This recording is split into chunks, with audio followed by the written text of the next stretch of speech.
दोस्तों पहले लता मंगेशकर और अब बप्पी लहरी एक के बाद एक बॉलीवुड से कई अच्छे सिंगर्स बॉलीवुड से बिछड़ते जा रहे हैं। न्यूज आई है कि बप्पी लहरी का हार्ट अटैक के कारण निधन हो गया है और इस समय पूरा बॉलीवुड शोक में डूब गया है, क्योंकि लता मंगेशकर के बाद बप्पी लहरी बॉलीवुड सिंगिंग दुनिया का एक बहुत ही बड़ा नाम थे और आज वो ही बॉलीवुड को छोड़कर चले गए। बॉलीवुड में तरह तरह के गायक देखने को मिले हैं, हर गायक का अपना अपना एक अलग ही तरीका होता है, लेकिन कई बार इन्हीं गायकों में से कोई गायक अपनी एक ऐसी आस्थान बना लेता है जो वाकई बाकियों से थोड़ा अलग होती है। ऐसे ही गायकों में से एक थे बप्पी दा, यानी कि बॉलीवुड के पहले रॉक स्टार बप्पी लहरी। बप्पी लहरी ने बॉलीवुड में गीतों के पॉप का तड़का लगाया और भारतीय दर्शकों को एक नया स्वाद मिला। भारतीय संगीत जगत में एक वक्त ऐसा था जब बप्पी लहरी का नाम आते ही लोगों के जहन में झूमते हुए गाने और बेहतरीन म्यूजिक घूमता था। बप्पी लहरी की एक और खासियत उनके गहने हैं, गले में सोने की मोटी चेन और भारी भारी अंगूठियाँ।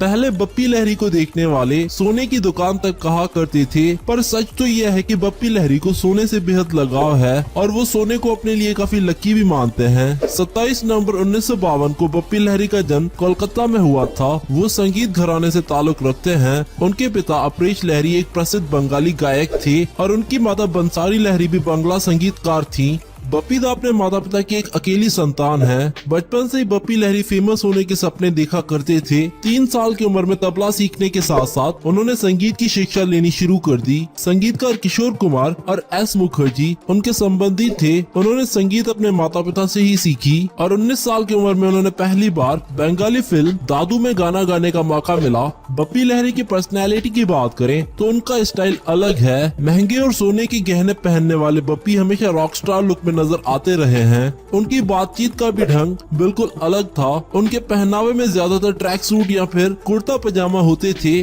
और साथ ही बप्पी लहरी अपने धूप के चश्मों को गर्मी हो या सर्दी कभी भी नहीं उतारते थे। बप्पी लहरी 19 साल की उम्र में ही बॉलीवुड में नाम कमाने के लिए मुंबई चले गए थे। साल 1973 में उन्हें हिंदी फिल्म नंदा शिकारी में गाना गाने का मौका मिल गया। हालांकि उन्हें बॉलीवुड में असली पहचान 1975 की फिल्म जख्मी से मिली। इस फिल्म में उन्होंने मोहम्मद रफी और किशोर कुमार जैसे महान गायकों के साथ भी गाना गाया। इसके बाद तो बप्पी लहरी का गाना सभी की जुबान पर छाने लगा। फिर आया एक और दौर बप्पी लहरी और मिथुन चक्रवर्ती की जोड़ी का। लोगों ने इनकी जोड़ी को बहुत पसंद करना शुरू कर दिया। इन दोनों की जोड़ी ने ऐसी धूम मचाई कि सब डांस और डिस्को म्यूजिक के दीवाने हो गए। उन्होंने मिलकर डिस्को डांसर, डांस डांस जैसे कई फिल्मों में सुपरहिट गाने दिए। हिंदी सिनेमा में बिना हिंदी की छेड़छाड़ किए बप्पी दा ने बेहतरीन संगीत बनाए और इसके अलावा उन्होंने एल्बम्स में अशोक कुमार और आशा भोसले की आवाज का बखूबी इस्तेमाल किया। इसके अलावा अलीशा चिन्नई और उरुषा उठक के साथ मिलकर इन्होंने कई हिट नंबर्स भी दिए। वैसे सोर्सेज की माने तो उन पर कई बार विदेशी धुनों को भी चुराने का आरोप लगा, पर उन्होंने आगे बढ़ने पर ही जोर दिया।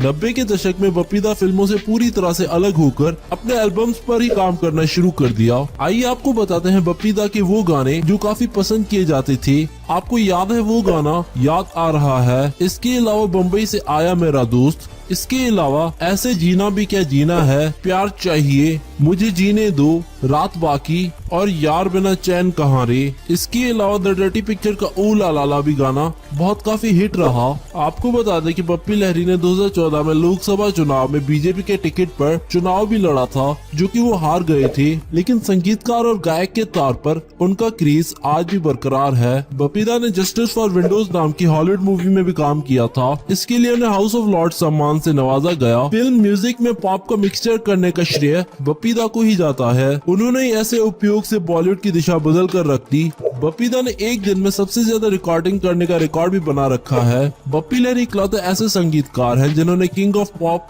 माइकल जैक्सन को मुंबई में आयोजित अपने पहले शो पर बुलाया था। ये लाइव शो 1996 में हुआ था। तो दोस्तों ये थी बप्पी दा और उनकी कहानी। दोस्तों बप्पी दा आज हमारे बीच नहीं रहे। अगर आप भी इनके फैन थे तो इस वीडियो को दो लाइक। धन्यवाद।